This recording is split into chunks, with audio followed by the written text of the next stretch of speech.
to reach for heaven.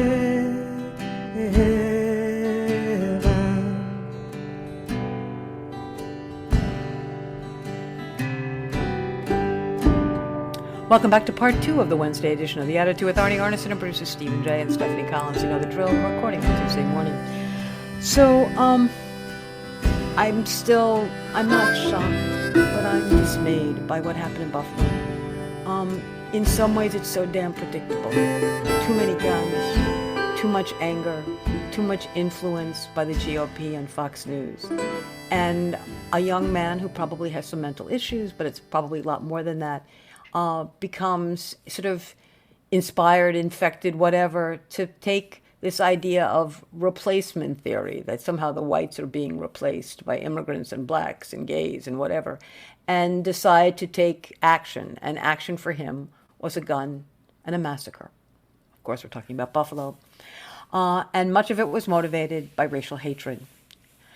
BU Law Professor Jonathan Feingold joins me once a month to talk about critical race theory. We have something we call race class. And I thought about who should I talk to about what happened in Buffalo? And I thought, how do I not reach out to Jonathan? And Jonathan, I looked at a couple of articles as I was getting ready to sort of interview you or have you in some way sort of talk about this, because I almost don't have the words anymore because I'm so tired and exhausted and angry. And there were 3 articles I pulled. Expert panel on the Buffalo shooter and what he stands for. He was not a lone gunman. Buffalo killer didn't act alone, panel agrees. He was nurtured by the Fox GOP doom loop of racist discourse. And then how about this one? What great replacement. Right wants us to shut up about Buffalo shooter's ideology. Right feigns shock, complains the left is co-opting the tragedy by exploring the Buffalo shooter's obvious motivations. And the last one was on CNN from one of the living relatives. And he says, this is white supremacy. So with those 3 titles, Jonathan, let's talk about what happened. And not only how do we process this, put it into the right perspective, but then how do we begin to dismantle it? I'll just start by thanking you, Arnie, for inviting me to come on, and I will be honest that, while honored to get the invitation from you, I was not, initially sure whether to come on because, for too many reasons. What happened in Buffalo is just such an unconscionable, an abhorrent and vile act that, I feel less my, living in ivory tower academic self and more just filled with, I don't know, a mix of anger and rage and sadness that, which is just all to say that this is such there are no words to capture the tragedy this is. And that all said, I do think it's really important that we find a vocabulary and a framework to understand what happened. And so I want to go a few places in the conversation. In a second, I want to go back 60 years. But first, I just want to make really clear what this is not about. This is not about mental illness. This is not about some lone wolf fringe actor. This was an act of unconscionable racial terrorism. It was a race massacre that was predictable, arguably rational, and flows from political strategies that you and I talked about no less than 2 weeks ago when we were talking about why economic and political elites these days that tend to be on the right employ race and racism as a tool to divide the 99%, many of whom share many material interests. They do this through a number of things, including dehumanization and a cultivation of an identity of the self and the other, for a number of purposes, including to dismantle public education and to dismantle democracy. And through, what you can argue is a 300-year-old disinformation campaign, but certainly a 1-year-old disinformation campaign that targeted things like critical race theory, the 1619 Project, anti-racism broadly, in order to stoke racial hostility, but paired with an open embrace of political violence. And Yes. just the place that I will point to for there is Kyle Rittenhouse. Yeah. He was the white gunman who shot and killed people at a Black Lives Matter protest and instantaneously became a celebrity. And so what happened, there is no anyone who cannot bring themselves to unconditionally and unequivocally condemn both the manifestation of such vile hatred that took place in Buffalo and all of the forces, all of the structures, all the institutions that make that possible does not deserve a platform right now. And so we'll talk about more things, but the main, maybe the most important takeaway is that this act is not an isolation. It is a particularly abhorrent symptom and manifestation, but it is a manifestation of a country that's legacy has been undervaluing Black life. And then and it was, as predictable as it is painful. But yes, so I'll pause. I'd love to hear more So, from you, just to hear so, how you're. so I've been reacting. I mean, in a way, you're incredibly emotional, and I am too. And I'm glad that we can be emotional on the air. We're not going to be arm's length. We're not going to sort of sit there and talk about it. We're gonna pause. We're gonna take breaths. We're gonna be angry. We're gonna cry. As I was thinking about what happened in Buffalo, I wrote the following tweet. I wrote, Tucker Carlson has a mic, and the Buffalo shooter has a gun. Both are lethal. Both are lethal. And we have to put this into the perspective of what people are being fed, how we're being taught to divide, how we're legitimizing the kind of action that Buffalo shooter took. I mean, we've literally, as you mentioned, Kyle Rittenhouse, we legitimized violence. We legitimized murder. It wasn't the kind of murder that we saw in Buffalo, but it was a variation on that theme. Let's be honest here. And yet what we have with Fox News is that, again, another tweet that I tweeted out because I'm so angry. I wrote, Tucker Carlson fits the definition of accomplice. The definition of accomplice is a person who helps someone else to commit a crime or to do something morally wrong. Tucker wears fear and hatred like a glove, and his mouth is his stiletto. I mean, think about that. I mean, we have to start doing this, speaking out loud.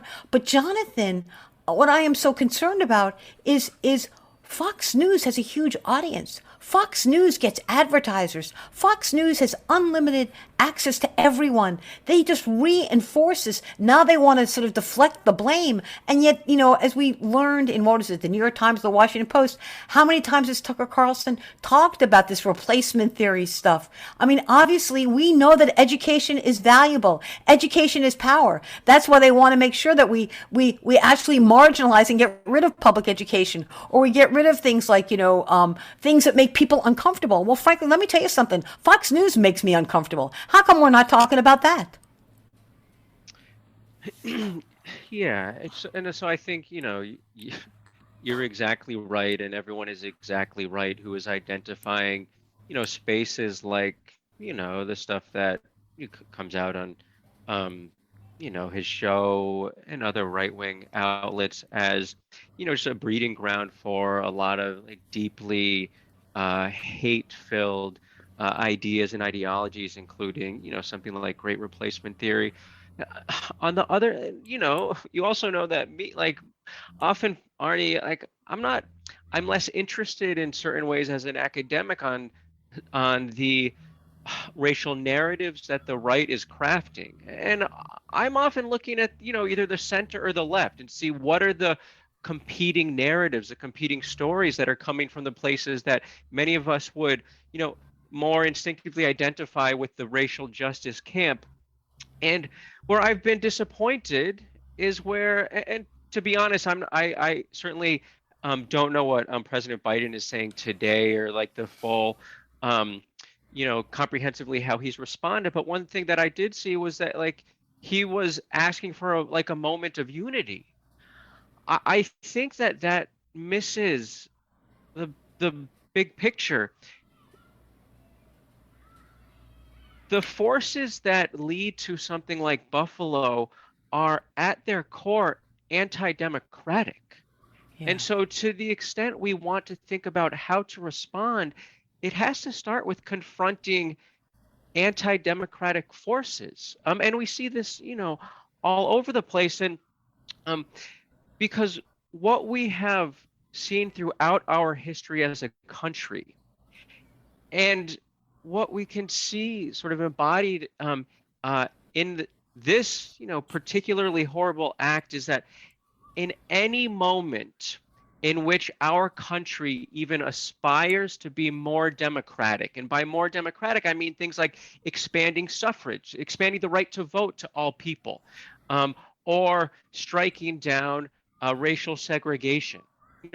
All of those moments always are followed by backlash that are Yes. often framed as, or that often promote this frame that more democracy or more civil rights for communities of color is anti-white.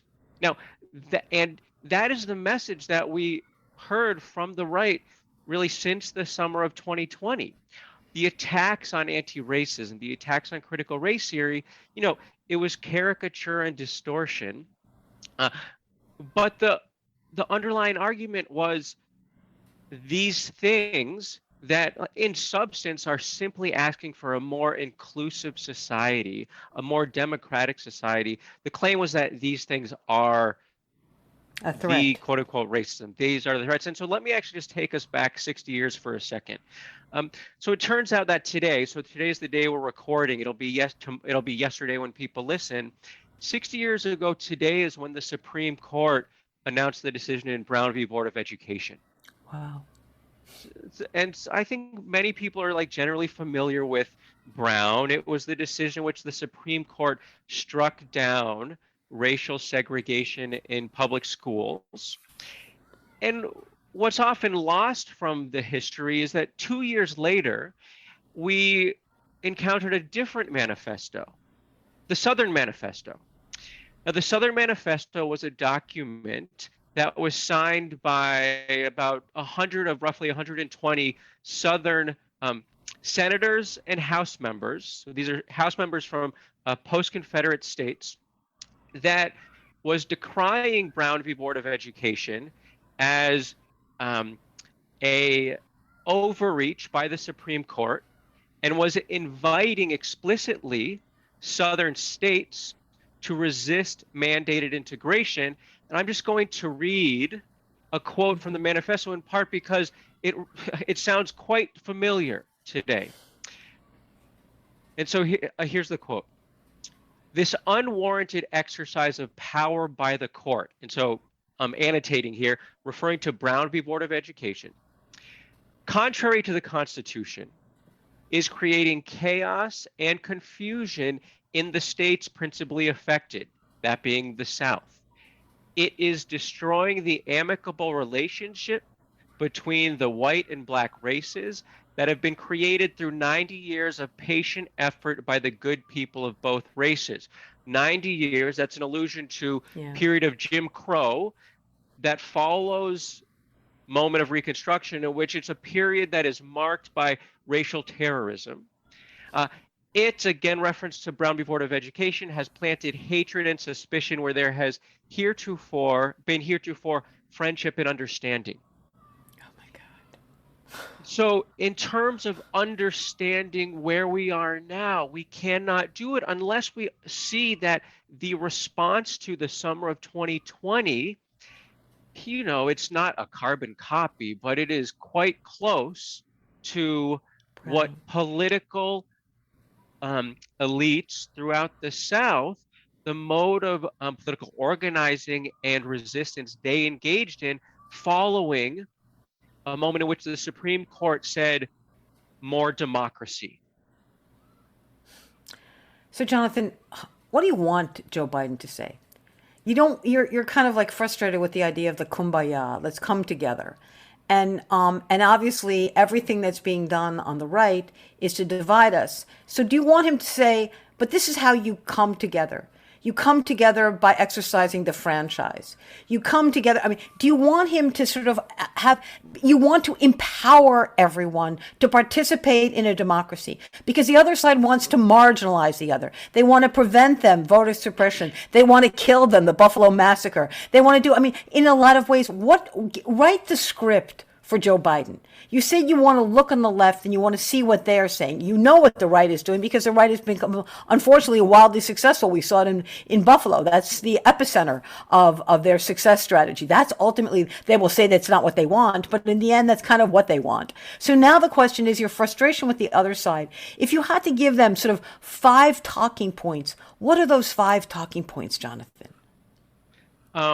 Well, I appreciate the invitation to become the president's speechwriter. I would certainly invite anyone from his office to give me a call, and I'd be happy to write up something. This is totally off the cuff. I Yeah. will just break it down to 3 points. Okay, perfect. I think the first is Joe Biden should be very clear to the American public about why forces on the right that are often, like, if you were to search the money trail, trickle their way back up to the Koch industries and sort of just mega economic titans. Right. That, to be clear to the American public, that the racial narrative that has been coming out of the right, for a number of years, particularly since the summer of 2020, and the targeted disinformation campaign against anti-racism, against CRT, against the 69 Project, that it is an effort to deploy racism in order to divide everyday Americans. And it is done so that anti-democratic forces can consolidate power to do any number of things, whether it be, just pollute, to take advantage of labor, what have you. That racism is being employed as a strategy by economic titans in a way to harm essentially all Americans. So that's the first point. The second point is I would say, Joe, I assume, Joe, you don't mind me calling you Joe. You seem to be an informal guy. Remember the lesson of the summer of 2020. Remember the lesson that you told us when you were on the campaign trail. And that lesson was that we have a structural racism problem in America. We have a systemic racism problem in America. And so let's connect what happened in Buffalo with the murder of George Floyd. And let's ask ourselves, what are all the structural forces, whether that be laws, whether it be policies, what have you, that create a society in which certain people, as a function of their racial identity, are subject to premature death. Right. And so we're not just going to ask why it is that this racially identifiable community in Buffalo was the target of this heinous attack, but why is it that this community had to fight for a supermarket? Yes. It's because I think an important sort of side to the story is that this supermarket, from like the little I know, I'm not an expert on Buffalo. I've just learned, like a lot of us trying to learn in the past, 72 hours, that top supermarket was not just a supermarket. This was a community that, as a function of likely federal and state and local policy, was suffering as a food desert. So that's a community in which there's a lack of access to supermarkets. And community leaders had to fight for a supermarket. So what is it, Joe? What are all of the forces that lead to that vulnerability, that precarity that this community has to face, and reasons that are inseparable from the community's racial identity? And then if we care about Black lives, and so we need to say Black Lives Matter, but then we need to be implementing policies, whether that's making housing more affordable, whether it's making healthcare more affordable, whether it's making um, food more accessible for everyone, and particularly communities that have suffered under, a history of formal and informal um, racially discriminatory policies. So that's the second point. Second point, again, just remember the lesson of 2020. Right. Racism is structural. Here's my third point.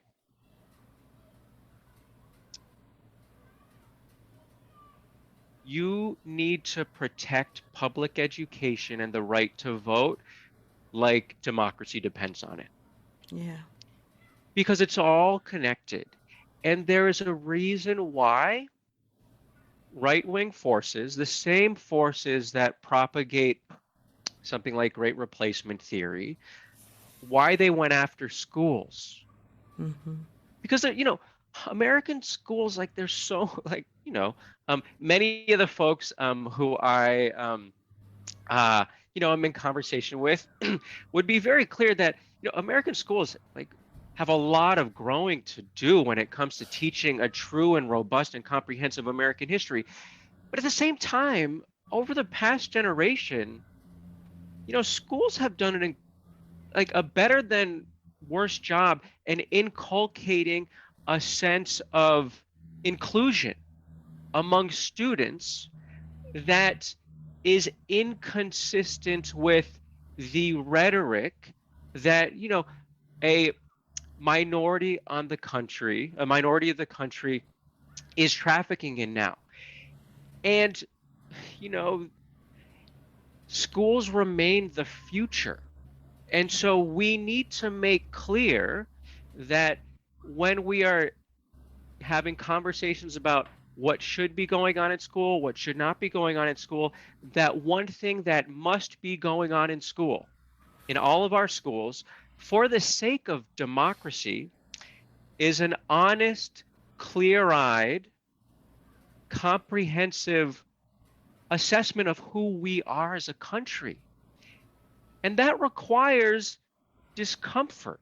It requires grappling with a history that is deeply painful, deeply violent, and is, in a way that shouldn't catch anyone off guard, deeply racist. Because if we invest in ourselves, we can actually see all of the structural forces that lead to these horrific events. But we have to invest in that true and honest education. And the teachers and the students and the parents on the front lines today who are fighting just for the right for their kids to learn an honest and truthful history about this country. Absolutely. I mean, to imagine him going to Buffalo and talking about democracy, to imagine him going to Buffalo and talking about a robust public education, to go into Buffalo and talk, frankly, I would be talking about we all need universal access to healthcare. The idea is all these things are foundational if you want a vibrant society, if you want a vibrant economy, if you don't want the other side to work the divide. That's what they're doing. They're working the divide as a distraction. If we can blame a black, then you won't look at your wage. If we can blame a black, then you won't be angry that you can't afford your house. If we blame an immigrant, then you won't be angry about your student debt or your medical debt. It's almost like all they're doing is distracting you and looking for a blame that has nothing to do with the flaws that are basically been cultivated in the system and paid for by those corporate elites. They understand they're doing swimmingly well as you are barely surviving. So the best way for them to continue to do swimmingly well is to make sure that they put a moat around themselves, and that moat is racial hatred. That moat is the divide. That moat is democracy. That moat is getting rid of public education. All the things that could actually drain the moat. And can he talk about that? Because otherwise, if he just talks about the Buffalo shooter and the massacre, and obviously we're all grieving, then he will have lost an opportunity to connect the very, very important dots that will allow us to move forward and not be dragged back. And maybe the last thing that I would ask President Biden to remember is a commitment that he made to Black Americans to take seriously the reality of the experience of what it means to be, and obviously there are many experiences of what it means to be Black in the United States. And he remembers that commitment, but also remembers that communities of color, Black Americans in particular, have always been, in many ways, the strongest source of democracy in this country.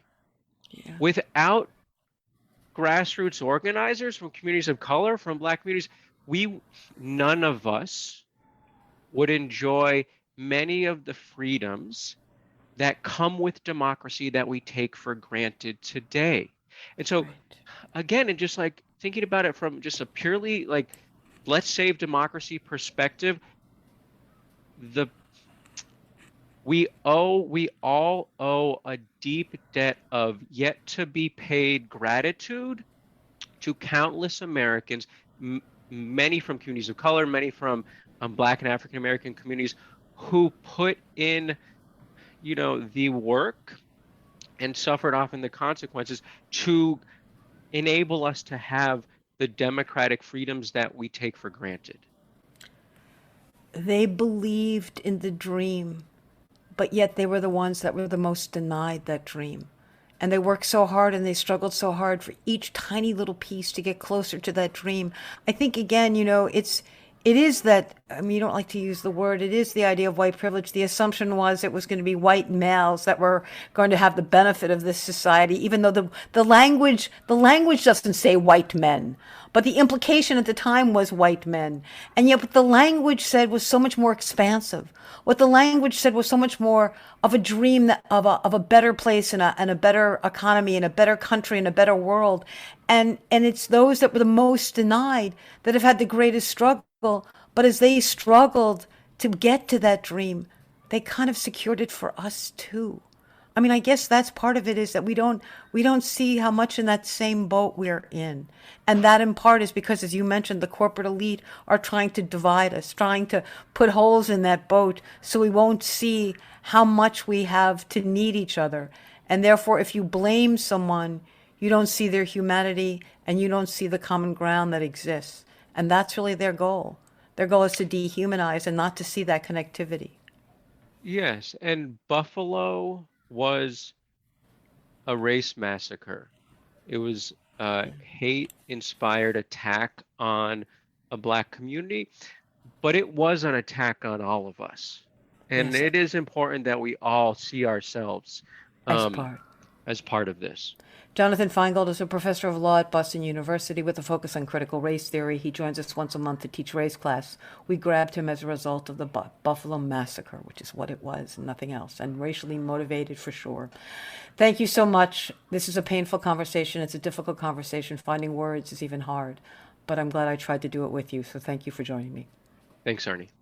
This